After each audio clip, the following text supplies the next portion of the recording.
नमस्कार। आइए सुनते हैं प्रेमचंद की लिखी एक प्रसिद्ध कहानी बूढ़ी काकी। जिह्वा स्वाद के सिवा और कोई चेष्टा शेष न थी और न अपने कष्टों की ओर आकर्षित करने का रोने के अतिरिक्त कोई दूसरा सहारा ही। समस्त इंद्रियां, नेत्र, हाथ और पैर जवाब दे चुके थे।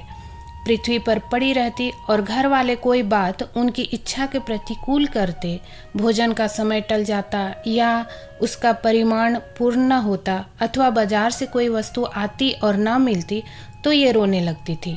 उनका रोना सिसकना साधारण रोना न था, वे गला फाड़ फाड़ कर रोती थी। उनके पतिदेव को स्वर्ग सिधारे कालांतर हो चुका था। बेटे तरुण हो होकर चल बसे थे। अब एक भतीजे के अलावा और कोई न था। उसी भतीजे के नाम उन्होंने अपनी सारी संपत्ति लिख दी। भतीजे ने सारी संपत्ति लिखाते इसमें खूब लंबे चौड़े वादे किए, किंतु वे सब वादे केवल कुली डिपो के दलालों के दिखाए हुए सब्जबाग थे। यद्यपि उस संपत्ति की वार्षिक आय 150-200 रुपये से कम न थी, तथापि बूढ़ी काकी को पेट भर भोजन भी कठिनाई से मिलता था। इसमें उनके भतीजे पंडित बुद्धिराम का अपराध था अथवा उनकी अर्धांगिनी श्रीमती रूपा का, इसका निर्णय करना सहज नहीं। बुद्धिराम स्वभाव के सज्जन थे, किंतु उसी समय तक जबकि उनके कोष पर आँच न आए। रूपा स्वभाव से तीव्र थी सही, पर ईश्वर से डरती थी। अतः बूढ़ी काकी को उसकी तीव्रता उतनी न खलती थी जितनी बुद्धिराम की भलमानस साहत। बुद्धिराम को कभी कभी अपने अत्याचार का खेद होता था। विचारते कि इसी संपत्ति के कारण मैं इस समय भला मानुस बना बैठा हूँ। यदि भौतिक आश्वासन और सुखी सहानुभूति से स्थिति में सुधार हो सकता हो, उन्हें कदाचित कोई आपत्ति न होती, परंतु विशेष व्यय का भय उनकी सुचेष्टा को दबाए रखता था। यहाँ तक कि यदि द्वार पर कोई भला आदमी बैठा होता और बूढ़ी काकी उस समय अपना राग अलापने लगती तो वह आग हो जाते और घर में आकर उन्हें जोर से डांटते। लड़कों को बुढ़ों से स्वाभाविक विद्वेष होता ही है, और फिर जब माता पिता का यह रंग देखते तो वे बूढ़ी काकी को और सताया करते। कोई चुटकी काटकर भागता, कोई इन पर पानी की कुल्ली कर देता। काकी चीख मार कर रोती, परंतु यह बात प्रसिद्ध थी कि वह केवल खाने के लिए रोती है। अतएव उनके संताप और आर्तनाद पर कोई ध्यान नहीं देता था। हाँ, काकी क्रोधातुर होकर बच्चों को गालियां देने लगती तो रूपा घटनास्थल पर आ पहुंचती। इस भय से काकी अपनी जिह्वा कृपाण का कदाचित ही प्रयोग करती थी। यद्यपि उपद्रव शांति का यह उपाय रोने से कहीं अधिक उपयुक्त था। संपूर्ण परिवार में यदि काकी से किसी को अनुराग था तो वह बुद्धिराम की छोटी लड़की लाडली थी। लाडली अपने दोनों भाइयों के भय से अपने हिस्से की मिठाई चबेना बूढ़ी काकी के पास बैठकर खाया करती थी। यही उसका रक्षागार था, और यद्यपि काकी की शरण उनकी लोलुपता के कारण बहुत महंगी पड़ती थी, तथापि भाइयों के अन्याय से सुरक्षा कहीं सुलभ थी तो बस यही। इसी स्वार्थानुकूलता के ने उन दोनों में सहानुभूति का आरोपण कर दिया था। रात का समय था। बुद्धिराम के द्वार पर शहनाई बज रही थी और गांव के बच्चों का झुंड विस्मयपूर्ण नेत्रों से गाने का रसास्वादन कर रहा था। चार पाइयों पर मेहमान विश्राम करते हुए नाइयों से मुक्कियां लगवा रहे थे। समीप खड़ा भाट विरुदावली सुना रहा था और कुछ भावज्ञ मेहमानों की वाह वाह पर ऐसा खुश हो रहा था मानो इस वाह वाह का यथार्थ में वही अधिकारी है। दो एक अंग्रेजी पढ़े हुए नवयुवक इन व्यवहारों से उदासीन थे। वे इस गवार मंडली में बोलना अथवा सम्मिलित होना अपनी प्रतिष्ठा के प्रतिकूल समझते थे। आज बुद्धिमान के बड़े लड़के मुखराम का तिलक आया है, यह उसी का उत्सव है। घर के भीतर स्त्रियां गा रही थी और रूपा मेहमानों के लिए भोजन में व्यस्त थी। भट्टियों पर कड़ाह चढ़ रहे थे। एक में पूड़ियाँ कचौड़ियाँ निकल रही थी, दूसरे में अन्य पकवान बनते थे। एक बड़े हंडे में मसालेदार तरकारी पक रही थी। घी और मसाले की क्षुधावर्धक सुगंधी चारों ओर फैली हुई थी। बूढ़ी काकी अपनी कोठरी में शोक में विचार की भांति बैठी हुई थी। यह स्वाद मिश्रित सुगंधी उन्हें बेचैन कर रही थी। वे मन ही मन विचार कर रही थी, संभवतः मुझे पूड़ियाँ न मिलेगी। इतनी देर हो गई, कोई भोजन लेकर नहीं आया। मालूम होता है सब लोग भोजन कर चुके हैं, मेरे लिए कुछ न बचा। यह सोचकर उन्हें रोना आया, परंतु अपशकुन के भय से वह रो न सके। आहा, कैसी सुगंधी है! अब मुझे कौन पूछता है? जब रोटियों के ही लाले पड़े हैं तब ऐसे भाग्य कहाँ की भरपेट पूरियां मिले। यह विचार कर उन्हें रोना आया। कलेजे में हुक सी उठने लगी, परंतु रूपा के भय से उन्होंने फिर मौन धारण कर लिया। बूढ़ी काकी देर तक इन्हीं दुखदायक विचारों में डूबी रही। घी और मसालों की सुगंधी रह रह कर मन को आपे से बाहर किए देती थी।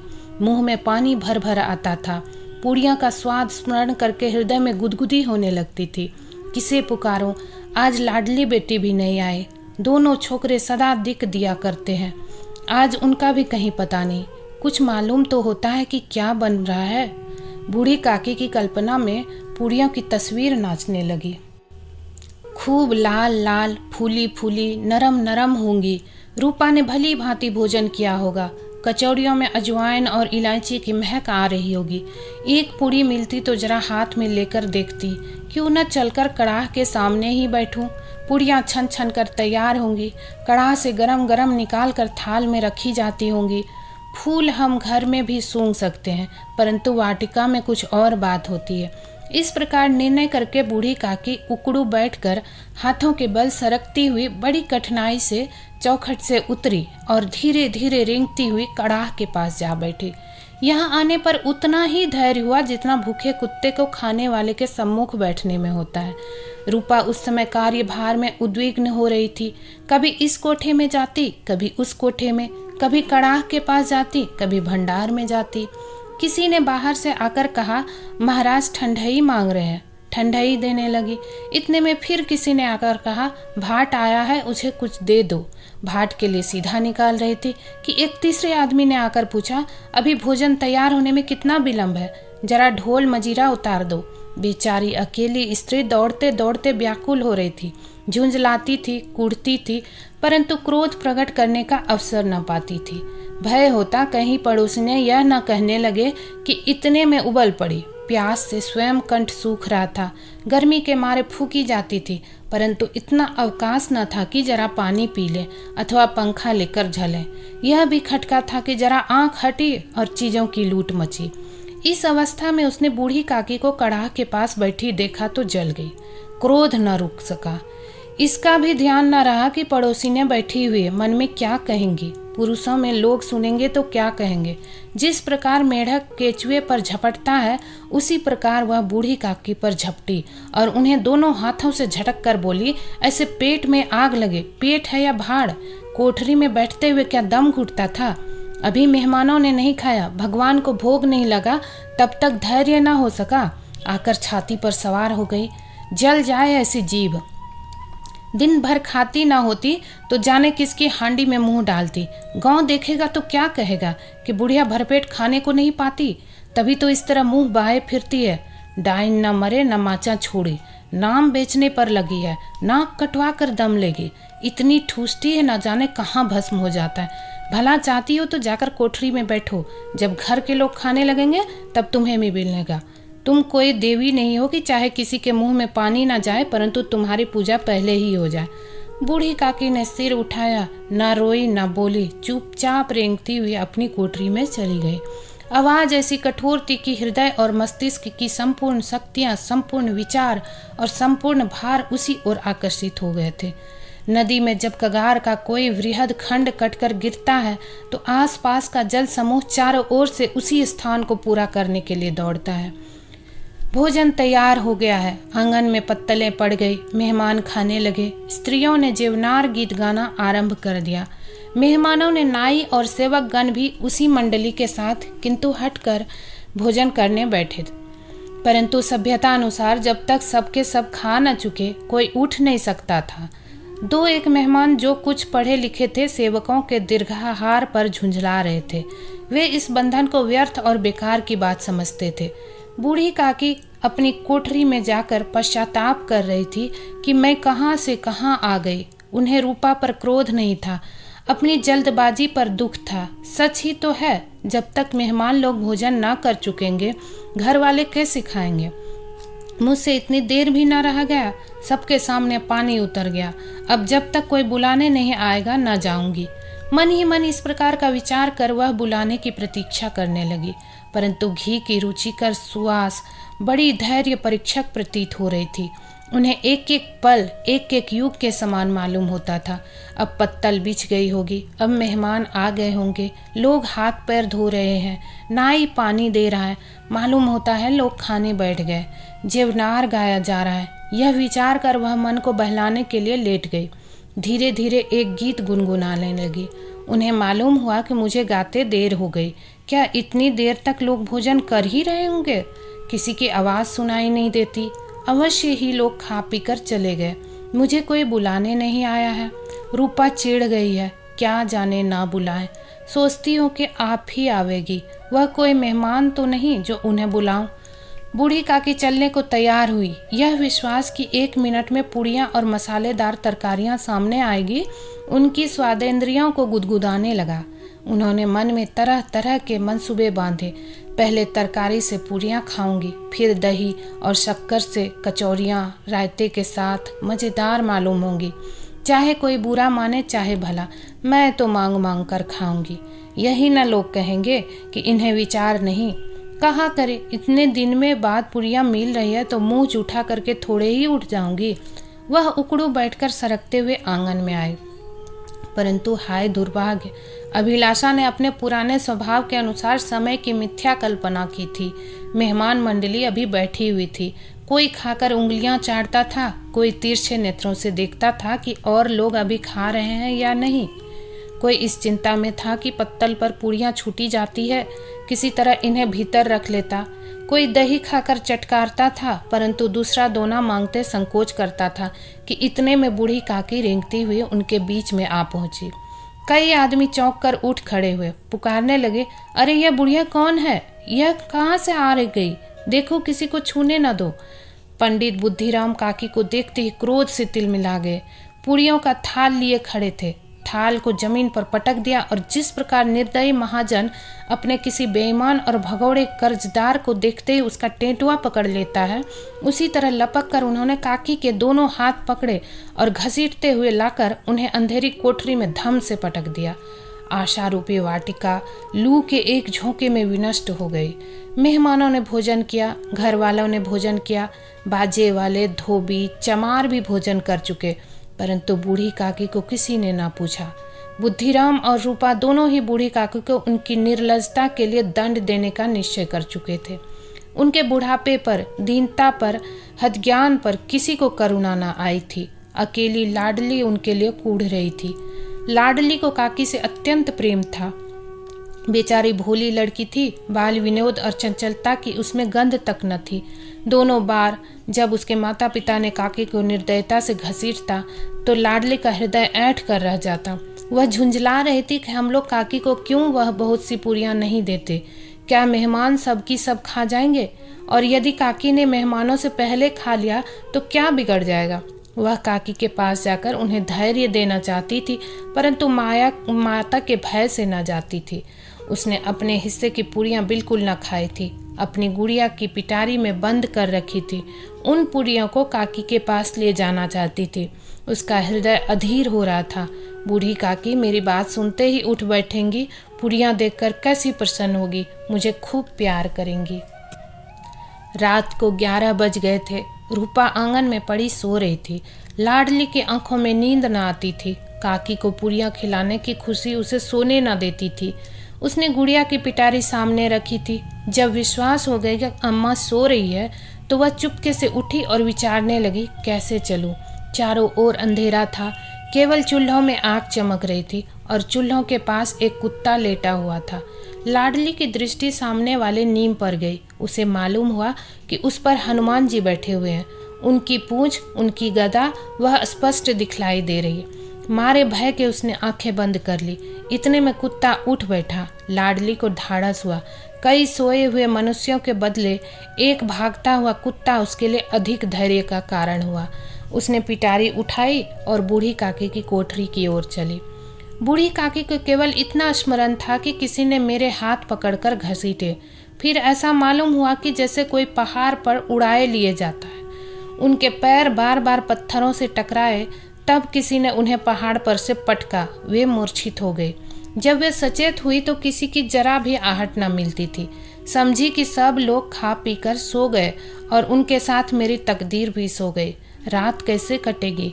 राम, क्या खाऊं? पेट में अग्नि धधक रही है। हाँ, किसी ने मेरी सुधि ना ली। क्या मेरा पेट काटने में धन जुड़ जाएगा? इन लोगों को इतनी भी दया नहीं आती कि न जाने बुढ़िया कब मर जाए, उसका जी क्यों दुखावे। मैं पेट की रोटियां ही खाती हूँ कि और कुछ। इस पर यह हाल। मैं अंधी अपाहिज ठहरी, ना कुछ सुनूं ना बूझूं। यदि आंगन में चली गई तो क्या बुद्धिराम से इतना कहते ना बनता था कि काकी अभी लोग खाना खा रहे हैं, फिर आना। मुझे घसीटा पटका। उन्हीं पुरियों के लिए रूपा ने सबके सामने गालियां दी। उन्हीं पुरियों के लिए इतनी दुर्गति करने पर भी उनका पत्थर का कलेजा न पसीजा। सबको खिलाया, मेरी बात तक न पूछी। जब तब ही ना दी, तब अब क्या देगी? यह विचार कर काकी निराशा में संतोष के साथ लेट गई। ग्लानि से गला भर भर आता था, परंतु मेहमानों के भय से रोती न थी। सहसा कानों में आवाज आई, काकी उठो, मैं पुरिया लाई हूँ। काकी ने लाडली की बोली पहचानी, चटपट उठ बैठी, दोनों हाथों से लाडली को टटोला और उसे गोद में बिठा लिया। लाडली ने पुड़िया निकाल कर दी। काकी ने पूछा, क्या तुम्हारी अम्मा ने दी है? लाडली ने कहा, नहीं, यह मेरे हिस्से की है। काकी पुड़ियों पर टूट पड़ी। 5 मिनट में पिटारी खाली हो गई। लाडली ने पूछा, काकी पेट भर गया? जैसे थोड़ी सी वर्षा ठंडक के स्थान पर और भी गर्मी पैदा कर देती है, उस भांति इन थोड़ी सी पुड़ियों ने काकी की क्षुधा और इच्छा की ओर उत्तेजित कर दिया था। बोली, नहीं बेटी, जाकर अम्मा से और मांग लाओ। लाडली ने कहा, अम्मा सोती है, जगाऊंगी तो मारेगी। काकी ने पिटारी को फिर टटोला। उसमें कुछ खुरचन गिरी थी। बार बार होठ चाटती थी, चटखारे मारती थी। हृदय मसोस रहा था कि और पुड़ियाँ कैसे पाऊँ। संतोष सेतु जब टूट जाता है तब इच्छा का बहाव अपरिमित हो जाता है। मतवालों को मद का स्मरण करना उन्हें मदांध बनाता है। काकी का अधीर मन इच्छाओं के प्रबल प्रवाह में बह गया। उचित और अनुचित का विचार जाता रहा। वे कुछ देर तक उस इच्छा को रोकती रहे। सहसा लाडली से बोली, मेरा हाथ पकड़कर वहाँ ले चलो जहाँ मेहमानों ने बैठकर भोजन किया है। लाडली उनका अभिप्राय समझ न सकी। उसने काकी का हाथ पकड़ा और ले जाकर जूठे पत्तलों के पास बैठा दिया। दीन क्षुधातुर हतज्ञान बुढ़िया पत्तलों से पुड़ियों के टुकड़े चुन चुन कर भक्षण करने लगी। ओह, दही कितना स्वादिष्ट था, कचौड़ियाँ कितनी सलोनी, खस्ता कितने सुकोमल। काकी बुद्धिहीन होते हुए भी इतना जानती थी कि मैं वह काम कर रही हूँ जो मुझे कदापि न करना चाहिए। मैं दूसरों की जूठी पत्तल चाट रही हूँ, परंतु बुढ़ापा तृष्णा रोग का अंतिम समय है, जब संपूर्ण इच्छाएं एक ही केंद्र पर आ लगती है। बूढ़ी काकी में यह केंद्र उनकी स्वादेंद्रिय थी। ठीक उसी समय रूपा की आंख खुली। उसे मालूम हुआ कि लाडली मेरे पास नहीं है। वह चौकी चारपाई के इधर उधर ताकने लगी कि कहीं नीचे तो नहीं गिर पड़ी। उसे वहां ना पाकर वह उठी तो क्या देखती है कि लाडली जूठे पत्तलों के पास चुपचाप खड़ी है और बूढ़ी काकी पत्तलों पर से पुड़ियों के टुकड़े उठा उठा कर खा रही है। रूपा का हृदय सन्न हो गया। किसी गाय की गर्दन पर छुरी चलते देखकर जो अवस्था उसकी होती, वही उस समय हुई। एक ब्राह्मणी दूसरों की जूठी पत्तल टटोले, इससे अधिक शोकमय दृश्य असंभव था। पुड़ियों के कुछ ग्रासों के लिए उसकी चचेरी सास ऐसा निष्कृष्ट कर्म कर रही है। यह वह दृश्य था जिसे देखकर देखने वालों के हृदय कांप उठते हैं। ऐसा प्रतीत होता मानो जमीन रुक गई, आसमान चक्कर खा रहा है, संसार पर कोई आपत्ति आने वाली है। रूपा को क्रोध न आया। शोक के सम्मुख क्रोध कहाँ, करुणा और भय से उसकी आंखें भर आए। इस अधर्म का भागी कौन है? उसने सच्चे हृदय से गगन मंडल की ओर हाथ उठाकर कहा, परमात्मा, मेरे बच्चों पर दया करो। इस अधर्म को दंड मुझे मत दो, नहीं तो मेरा सत्यानाश हो जाएगा। रूपा को अपनी स्वार्थपरता और अन्याय इस प्रकार प्रत्यक्ष रूप में कभी न दिख पड़े थे। वह सोचने लगी, हाय कितनी निर्दय हूँ, जिसकी संपत्ति से मुझे 200 रुपया आय हो रही है, उसकी यह दुर्गति और मेरे कारण। हे दयामय भगवान, मुझसे बड़ी भारी चूक हुई है, मुझे क्षमा करो। आज मेरे बेटे का तिलक था, सैकड़ों मनुष्यों ने भोजन पाया, मैं उनके इशारों की दासी बनी रही। अपने नाम के लिए सैकड़ों रुपये व्यय कर दिया, परंतु जिसकी बदौलत हजारों रुपये खाए, उसे इस उत्सव में भरपेट भोजन न दे सकी। केवल इसी कारण तो वह वृद्धा असहाय है। रूपा ने दिया जलाया, अपने भंडार का द्वार खोला और एक थाली में संपूर्ण सामग्रियां सजाकर बूढ़ी काकी की ओर चली। आधी रात जा चुकी थी। आकाश पर तारों के थाल सजे हुए थे और उन पर बैठे हुए देवगण स्वर्गीय पदार्थ सजा रहे थे, परंतु उसमें किसी को वह परम आनंद प्राप्त न हो सकता था जो बूढ़ी काकी को अपने सम्मुख थाल देखकर प्राप्त हुआ। रूपा ने कंठारुद्ध स्वर में कहा, काकी उठो, भोजन कर लो। मुझसे आज बड़ी भूल हुई, उसको बुरा न मानना। परमात्मा से प्रार्थना कर दो कि वह मेरा अपराध क्षमा कर दे। भोले भोले बच्चों की भांति जो मिठाइयाँ पाकर मार और तिरस्कार सब भूल जाता है, बूढ़ी काकी वैसे ही सब भुलाकर बैठी हुई खाना खा रही थी। उनके एक एक रोए से सच्ची सदिच्छाएं निकल रही थी और रूपा बैठी स्वर्गीय दृश्य का आनंद लेने में निमग्न थी। दोस्तों, आशा करती हूँ ये कहानी आपको अच्छी लगी होगी। ऐसी ही कहानियाँ सुनने के लिए हमारे चैनल पर बने रहें। तब तक के लिए धन्यवाद।